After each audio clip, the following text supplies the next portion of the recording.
Hello guys, I am MSK और चलिए जानते हैं कि आज आने वाले अपकमिंग एपिसोड में क्या होने वाला है। जी हाँ, कहानी वहीं से स्टार्ट होगी जहाँ पर रुकी थी कि किस तरह से अरमान कहेगा अभिरा से कि हम लोग अभी इसी वक्त शादी कर लेते हैं, जिसके लिए अभिरा मना कर देगी। जी हाँ, अभिरा मना कर दी, जिसके बाद अरमान कहेगा कि तुम हमारी शादी के लिए मना कर रही है, वो भी परिवार वालों के लिए। जी हाँ, दादीसा के लिए और परिवार वालों के लिए तुम हमारे शादी के लिए मना कर रही हो, ये भाई ठीक नहीं है। जिस पर अभिरा कहेगी कि हम लोग दादीसा को मना लेगी, पर अरमान सीधे से कहेगा कि पत्थर कभी पिघला नहीं करते, क्योंकि दादीसा अपने जिद पर अड़ी बैठी है और वो हमारे शादी के लिए कभी भी नहीं मानने वाली, जिसे बड़ी मुश्किल से अभिरा मनाती है। जी हाँ, अभिरा अरमान को मनाती है। सबसे पहले तो अभिरा बेवजह दिक्कत लिए बैठे अरमान को पानी पिलाती है और अरमान को शांत कर कर समझाने की कोशिश करती है कि वो दादीसा को मना ही लेंगी, क्योंकि उसने हमेशा अपने मम्मा से यानी अक्षरा से अपने परिवार वालों के बारे में पूछा था, पर मम्मा ने कभी नहीं बताया।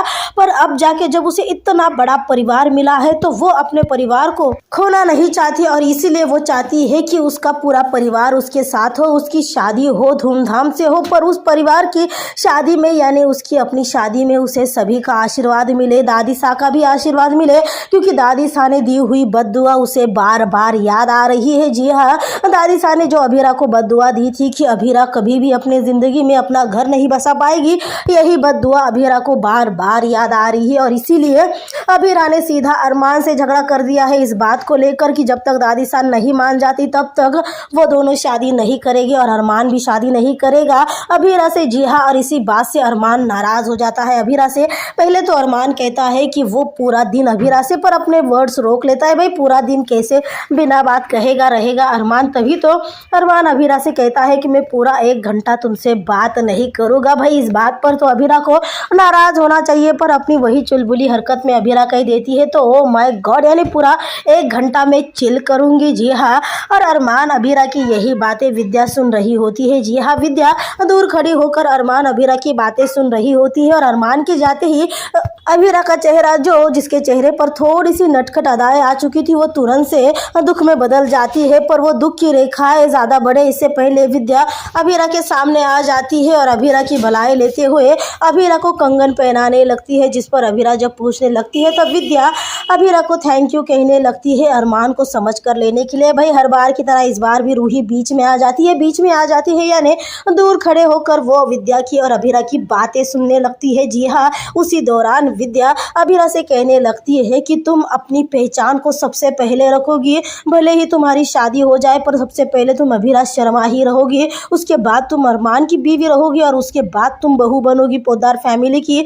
तब अभिरा काफी शौक होती है विद्या की बातें सुनकर, तभी तो वो अपने सासू माँ से कहती है कि आपको लगता है कि मैं इतनी सेल्फिश हूँ कि मैं अपने रिश्ते से बढ़कर अपनी पहचान को रखूंगी? जिस पर विद्या कहती है कि इसमें कोई गलत बात नहीं है, क्योंकि तुम मेरी तरह नहीं हो, तुम सबको संभाल कर रखोगी, संजो कर रखोगी। आज जिस तरह से तुमने अरमान को संभाला है, जिस तरह से अरमान को तुमने समझाया है कि वो घर परिवार छोड़कर ना जाए, वैसे हमेशा उसको संभालना, हर बार उसके साथ रहना और अरमान को उसके परिवार से कभी भी दूर मत जाने देना।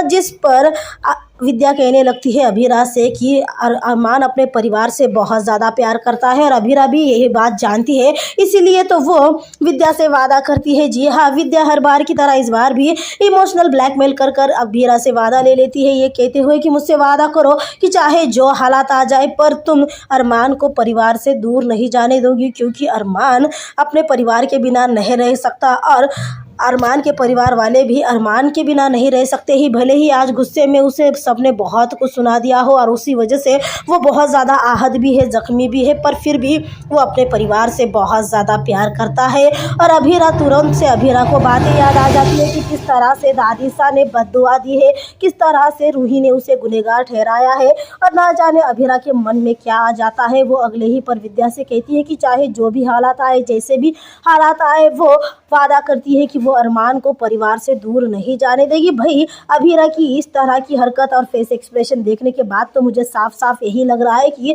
अभिरा कोई ऐसा कदम उठाने वाली है जिसकी वजह से अरमान और अभिरा दूर हो जाएंगे। जी हाँ, मुझे बार बार यही लग रहा है कि कहीं ना कहीं अभिरा अरमान को छोड़कर चली जाएगी, वो भी बिना किसी को बताए, जैसे कि वो हर बार करती है। जी हाँ, अब वो दादीसा और अरमान का टूटता रिश्ता बचाने के लिए जा सकती है घर छोड़कर, ये तो हम लोगों को आगे चलकर पता चलेगा। जाएगा कि सच में वो जाएगी भी या नहीं। पर फिलहाल यहाँ पर देखा जाए तो मनीषा दादी सा को अपना राशिफल पढ़ के सुना रही है, जिसमें लिखा होता है कि दादी की ज़िंदगी में काफ़ी उथल पुथल होने वाली है, जिसका जवाब में दादी सा कहती है कि ये तो सच है कि हमारे ज़िंदगी में काफ़ी उथल पुथल हो चुकी है। वैसे बात को पलटने के लिए मनीषा तुरंत से कहती है कि मैं पूरा पढ़कर सुनाती हूँ, और मनीषा दादी सा को पढ़कर सुनाने लगती है। जी हाँ, पढ़कर सुनाने लगती है कि आपकी सेहत अच्छी रहेगी। जी हाँ, दादी सा के राशिफल में लिखा होता है कि दादी सा की सेहत अच्छी रहने वाली है। फिर क्या था, मनीषा तुरंत से भगवान का शुक्रिया अदा करती है और अगली लाइन पढ़ती है कि दादी सा की ज़िंदगी में उनकी खोई हुई कोई चीज़, खोया हुआ कुछ उन्हें वापस मिलने वाला है। वापस मिलने वाला कोई और नहीं बल्कि रोहित है। जी हाँ, रोहित दादी सा के ज़िंदगी में वापस आने वाला है। पर सबसे बड़ा कन्फ्यूजन ये है कि क्या ये वही पुराना वाला रोहित है या फिर कोई बहरूपिया है जो विलन बनकर आया है। जी हाँ, तो ये तो हम लोग को आगे चलकर ही पता चलेगा। अगर फिलहाल देखा जाए तो रोहित ने जिस तरह से एंट्री की है छुपते छुपाते, और जिस तरह से नर्स के पास का पेपर उसके यानी नर्स के चोरी छुपे उठाकर जिस पर कावेरी पोद्दार का नाम लिखा है, उस कागज को ही रोहित ने फाड़ कर फेंक दिया है। भाई अगर वो अपने दादी सा से प्यार करता और अपने दादी सा का हालचाल जानने के लिए आया तो इस तरह से विलन वाली हरकत करने की क्या जरूरत थी। यानी रोहित की ये जो हरकत है कहीं ना कहीं हम लोगों के दिलो दिमाग में शक पैदा करने वाली है। तो फिलहाल अगर देखा जाए तो रोहित ने इतना काम कर लिया है कि दादी सा आखिरकार कौन से वार्ड में एडमिट है ये उसने पता कर लिया है, जिसके बाद उसने कागज को फाड़ कर यानी पूरी तरह से इस तरह से च्युइंगम बनाकर फेंक दिया है। जी हाँ, तो वही मनीषा आगे पढ़ने लगती है कि परिवार वालों जनों के बीच में थोड़ी सी बहस होगी और मनीषा तुरंत से अपने लफ्ज रोक लेती है। जी हाँ, मनीषा तुरंत से अपने लफ्ज रोक लेती है। तो वही जो रोहित दादी सा की तरफ बढ़ रहा था उसे अचानक से रुको करके आवाज आ जाता है। जी हाँ, रुको करके आवाज आ जाता है और अपने कदम रोक लेता है। कदम रोक नहीं लेता, वो बाहर यानी दादी सा के वार्ड के बाहर खड़ा होता है। तो वही मनीषा